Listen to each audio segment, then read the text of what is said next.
너무 네.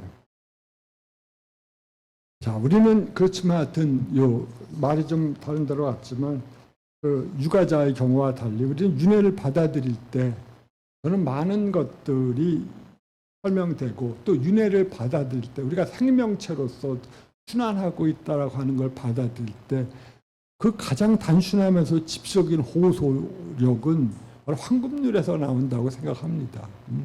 내가 하기 싫은 것, 남도 하기 싫어할 것이고, 남이 내가 성취하고자 하는 바도 남도 성취하고자 할 것이다. 그런 생각이 있을 때 우리의 의식은 만약 우리 의식이 깨어 있다면 자연스럽게 윤리적으로 나타날 것 같아요. 그 이상의 도덕률은 없을 것 같습니다. 그러니까 초기 불교를 보면 바로 이 모든 불교에서 이러한 모든 행동의 가장 확실한 원천은 우리들이 생명체라고 하는 것, 그리고 우리들은 살아가고자 하는 존재이고 또한 욕구하는 존재이고 다른 존재들도 마찬가지다라고 하는 사실을 인정하는 거고 받아들이고 그것을 내 삶에 변할 수 없는 근거, 기준으로 삼을 때 당연히 윤리적인 행위가 나타나겠죠.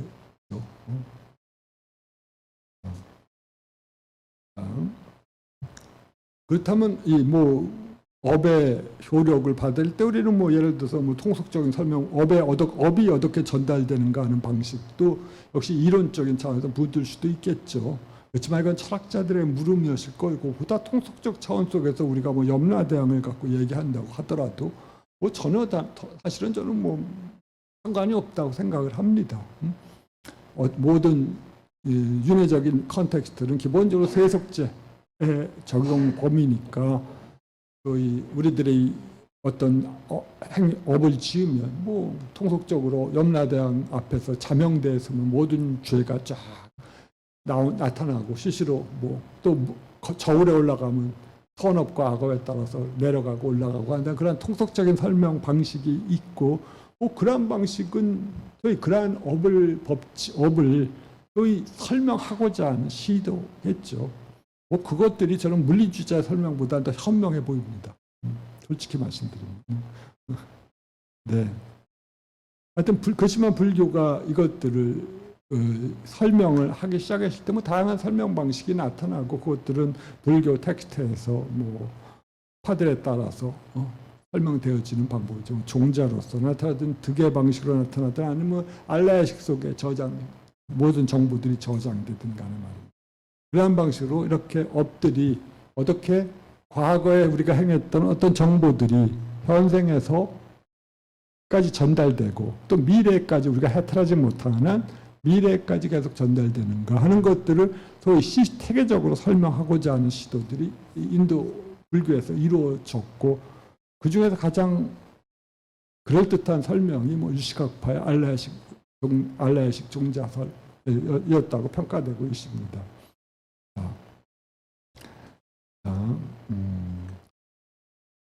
어쨌든 간에 저는 마지막으로 업관매에 대한 불교의 관점은 이와 같이 저는 이것은 붓다조차도 전제했던 거라고 생각을 합니다. 기독교적 영향을 받은 일부 불자들이 그 업과 윤회를 심리적인 문제로 해석을 하는데 물론 저는 심리적인 문제로 해석해도 문제가 없다고 생각하지만 보다 깊은 실천적인 그 종기는 고통을 직시하면서 고통으로부터 벗어나게 하다가 동기를 부여함에 있어서는 그 윤회의 끔찍함보다 더 현실적인 것이 없지 않겠습니까? 스크루지가 그의 인색함을 지옥에 빠진 그의 전생 동료의 끔찍함을 통해서 보듯이 우리가 결코 우리의 행위에 의하여 윤회 속에 던질 수밖에 없다. 그리고 그 까르마의 법칙은 신들조차도 어떻게 할 수가 없다. 라고 하는 그 사실을 명확히 인식한다면 그때 우리들은 보다 윤리적이고 정신적인 삶을 향하여 나아갈 수가 있겠죠. 윤리적인 행위를 할 것이고 혹은 정신적인 방식으로 너무 악업을 많이 했다면 그야말로 우리가 그 앙굴리말라처럼 인생을 완전히 전적으로 마음을 변화시키는데 온갖 힘을 다 쏟는 그러한 방식으로 노력을 하지 않겠습니까? 네, 그래서 일부 불교도가 생각할 때는 방편은 아니라고 생각을 합니다. 물론 윤회 세계 전체가 사실 방편이죠. 어떤 식으로 대식적으로 말하자면 세속자라고 하는 의미에서 언어적으로 표현된 세계니까. 그렇지만 그것이 그 윤회를 부정하는 사람들이 말하는 것처럼 그러한 단순히 우화적인 방식은 아니라고 생각을 하는 거거든요. 불교 교학에서 사실 업과 윤회를 빼고 남아있는 게 아무것도 없습니다. 그러니까 베이스가 사라져버려요. 그러면 공허한 이론들밖에 안 남습니다. 고통스럽지 않은데 왜 해탈 개념이 생겨날 수가 있겠어요? 고통스럽지 않은데 완전한 행복한 상태가 무슨 의미가 있겠습니까? 요새 젊은이들이 이 세계가 행복하다 생각하니까 종교가 지금 귀를 기울이지 않는데, 그렇지만 그들이 진짜 이 세계의 고통이 짧은 여행하는 자가 우물 속에 빠져서 거기서 빠지는 잠시간의 짧은 꿀맛에 불과하다는 사실을 실존적으로 절감할 때 다시금 정신적이고 윤리적인 문제로 돌아올 거라고 생각을 합니다.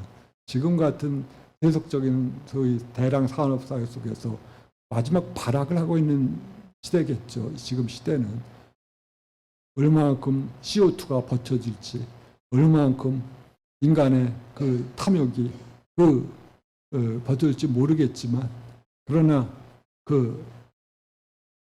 이러한 고통이라고 하는 현상적인 측면이 없이는 결국 해탈과 구제를 향한 그런 노력도 나오지 않을 거예요.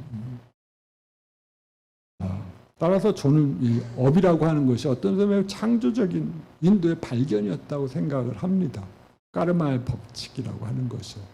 흉명론은 아니었을 것이고, 그야말로 인간이 자기 운명의 창조자라고 하는 것이 엇관념 아니겠습니까, 사실은.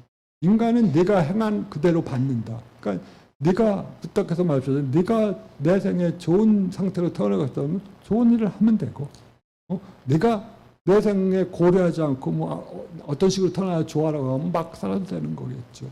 그리고 그 방식대로 까르마의 법칙은 그 방식대로 잔혹하다고 할 정도로 하죠. 뭐 김영란법 개입처럼, 붓다의 개입처럼 대승불교의 아이디어를 상태에 따르자면 자비로운 불보살들이 거기에 개입을 가끔 한다고 하지만 그것들도 역시 또 극히 사실 바랄 수 없을 정도의 행운일 것이고, 그것도 따라서 그 업계냐말로 사실은 제일 너의 운명의 창조자는 신도 아니고 왕도 아니고 부모도 아니고 여호와도 아니고 선지자도 아니고 오직 너 자신일 뿐이다라고 하는 거죠. 그러한 확고한 책임. 그리고 우리들은 생명체이기 때문에 그러한 수많은 사람들이 자기 자신의 운명을 만들어 가면서 그 업에 의하여 이 중생들이 서로 모여서 이 세계를 같이 경험하고 공유하고 살아가는 것이다라고 말을 할 것 같습니다. 그러니까 아까 조금 전에 우리 김종화 이사님과 UFO 얘기도 했지만 보다 더 좋은 업을 가진 존재들은 아마 보다 더 좋은 그 다른 조건 속에서 타인들의 행복과 자신의 정신적 완성을 위해서 법을 들으면서 공부하면서 노력하겠죠.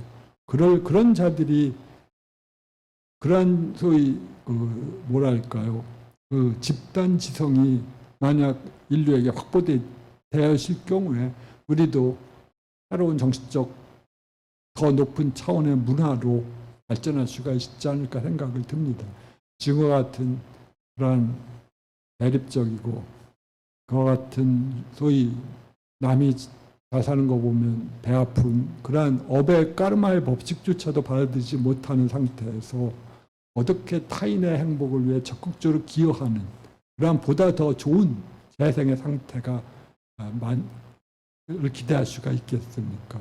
우리가 우주론에서 보듯이 천차만별의 수없이 많은 세계들이 있고 올라가면 올라갈수록 행복한 세계들이 있고 고통이 덜 나타나는 세계들인데 그러한 세계들을 가기 위해서는 혹은 그러한 세계를 이 세상 속에서 실현하기 위해서는 우리가 그러한 상태로 마음을 바꾸고 그러한 것들이 교육을 통해서건 아니면 집단지성의 공동 발언을 통해서건 이 낙원을 현생에서 만들 수가 있기를 기대할 텐데 뭐 UFO가 만약 있다고 한다면 그런 문화를 만든 존재들은 그러한 우리가 인간이 갖고 있던 딜레마를 극복한 자들일 것 같아요. 극복한 생명체들, 중생들일 것 같습니다. 네, 그러한 사람들이 그러한 문화로 인류 문화가 발전할지 아니면 다시 또 다른 형태의 증오와 욕망의 수레바퀴 속으로 빠져들어갈지는 뭐 모르지만 말입니다. 이것이 제가 생각할 때 하여튼 업의 교서를 불교도들이 가장 기본적으로 받아들여야 되고 확고하게 인식해야 될 거라고 생각합니다. 제가 몇 번 말씀드렸을 텐데 그 몇 년 제가 독일에서 돌아온 지 얼마 안 돼갖고 티베트 일본 대표부였던 대표부의 스님이 망명정부의 스님이 한국 물자들에게 남기고 싶은 얘기를 하면서 업을 받아들이면 굉장히 그 불교적 토대를 정치적 토대를 건설하는데 좋다라는 말을 하면서 그 권장한 적이 있거든요. 근데 제가 그걸 볼 때 참 그 마음에 갔어요.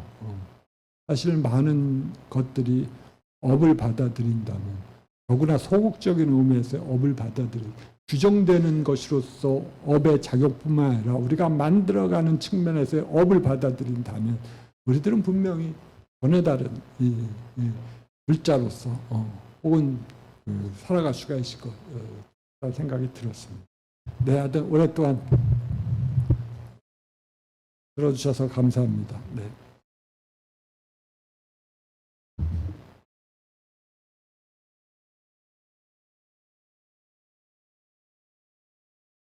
네, 원장님께 감사드립니다.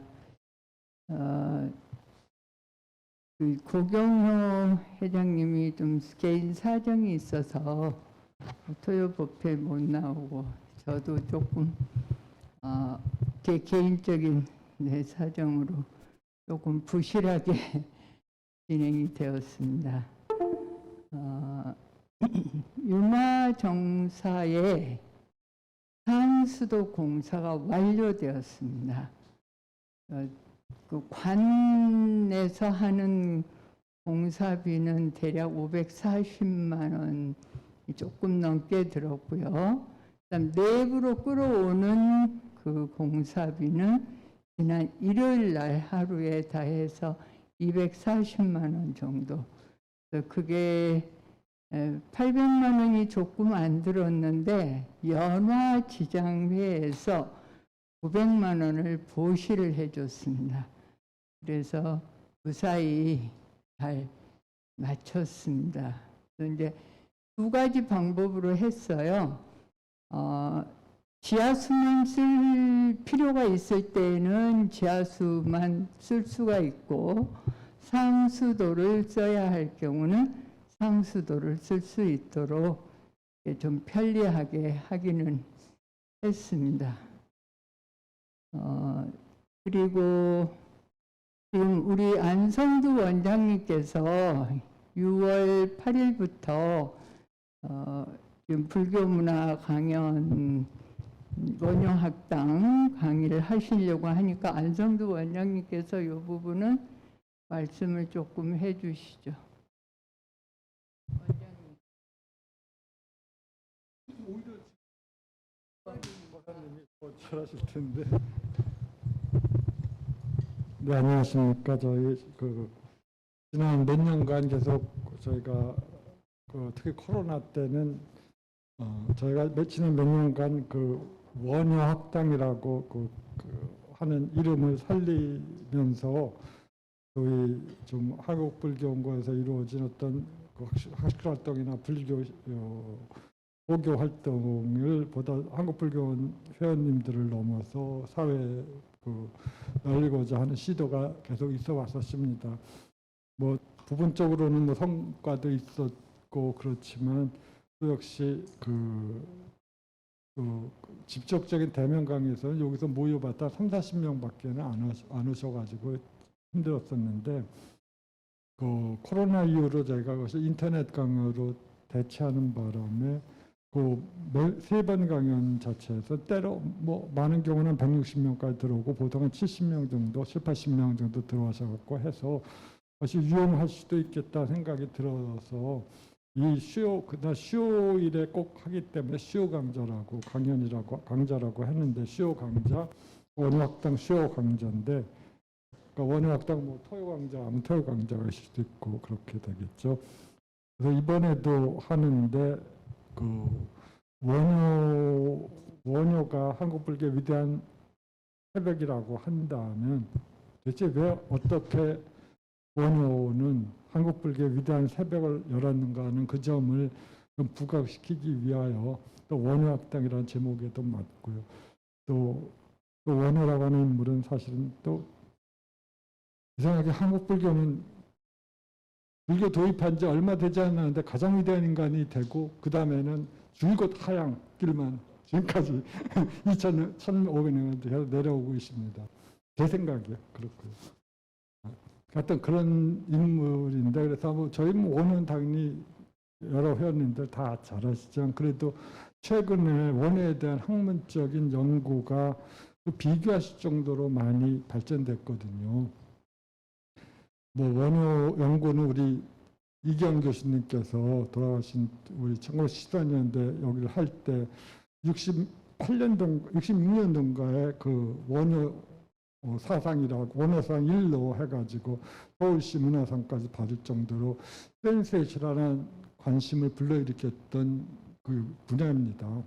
그리고 초창기 근대적인 의미에서의 원효 연구를 주도하신 분이 불현 이경 선생님이셨는데 그 이후로 돌아가신 이후로 한 20년, 30년간의 그 학문적인 문제에서 많은 새로운 자료들, 그 다음에 원효와 동아시아 불교, 그다음에 원효와 인도 불교의 맥락 속에서 원효 사상의 특징을 발굴하려는 작업들이 계속 진행되어 와서 이제 그 성과를 저희가 한번 일반인들이나 불교를 공부하는 분들 또는 불교에 관심을 갖고 있고 원효에 관심을 가진 분들에게 한번 나누고 나누는 것도 좋을 것 같아서 그 주제를 갖고 했습니다. 총 지난번처럼 똑같아요. 6번 강연에 한 강연에 2번, 두 개 강연이 있고 그렇습니다. 이번에는 지난번부터 우리 원강 과사님이 저는 컴퓨터를 잘 몰라가지고 조금만 틀려도 저는 어떻게 대응해야 될지 모르는 그런 수준인데 참혹한 수준인데 이 원강 과사님이 여러 가지 그 관계도 도와주고 또 이렇게 나중에 또 설문조사라든지 자료 같은 걸 수집하는 것 등등을 전부 책임지고 오가나이즈를 지난번에도 해주셨고 그래서 이번에도 또 역시 맡아가지고 해주셔갖고 합니다. 여러분 보다 교학적으로 들어가는 강연도 있고 역사적인 측면에서 다루는 것도 있었고 역사적인 측면에서 접근은 첫 번째 최병원 선생님하고 그 다음에 최연식 선생 두 분이 얘기해 주는데 두 사람은 한국에서의 가장 대표적인 불교 사상사 연구자들입니다. 그래서 이번에 하는 강연 대부분이 매우 중견 연구자나 혹은 원로 선생님도 모셨지만 중견 연구자, 원로 선생님 그 다음에 젊은 소장학자들을 다 어우러져 가지고 다 들으실 어렵지 않게 준비하고 있으니까 혹시 한번 들어보시는 것도 좋을 것 같습니다. 네. 그래서 8일부터 6주간 6월 8일부터 6월 1일 날 하려고 했는데 지방선거라서 6월 8일로 옮겼습니다. 혹시 하실 말씀 있으세요? 네. 그리고 오늘은 노래산매 동아리 활동이 있고요. 유마정사에 5월 28일, 29일 1박 2일로 아유르베다 팀이 수행을 들어옵니다. 그래서 코로나 이후 처음으로 한 25명에서 30명 정도가 1박 2일로 유마정사에서 수행을 하겠습니다. 박사님, 오늘은 네, 기기로 좀 그것도 안 되네. 네, 기기로 오늘은 제 사정으로 인해서 이렇게 되었습니다.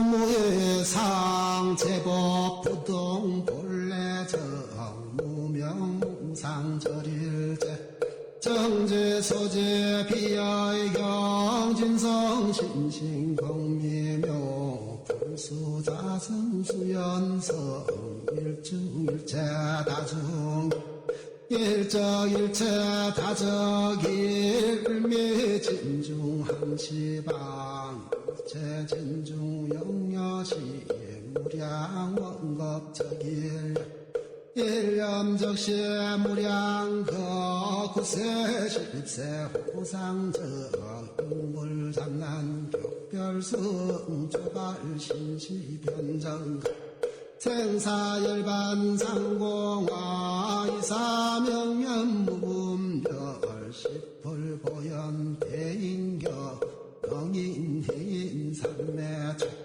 번출려의 부사이 우보익생 만어공 중생수기 덕리익 지구행자 한본지 다식망상 필부덕 무연성교 차계 기가수분 덕자량 다라니 무진보 장음법계실보자 응자실체 중도상 구례부동 명의불 구례부동 명의